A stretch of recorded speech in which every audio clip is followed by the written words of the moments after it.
are the Bangladeshi students at Florida Atlantic University. We strongly condemn the killing that has been going on in Bangladesh regarding the quota reform.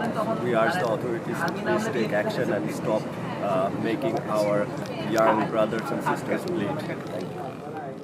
নিরঞ্জন বলছে তুমি দুষ্কৃতী মারো, বাঙালি মারো, হিন্দু মুসলমান মারো, guerrilla Tamil মারো, এভাবে যেখানে যাকেই মারো না কেন ইতিহাস লিখবে যে এত মানুষ মরেছে। বড়ই করুণ এবং বড়ই দুঃখজনক। শক্তির সপক্ষে তুমি যারই মৃত্যু উল্লেখ করে উল্লাস করো না কেন, মনে রেখো মানুষই মরেছে। ঢাকার রাজপথ শিক্ষার্থীদের রক্তে রঞ্জিত। আমরা এই বৈষম্যমূলক হত্যাকাণ্ডের অবসান চাই।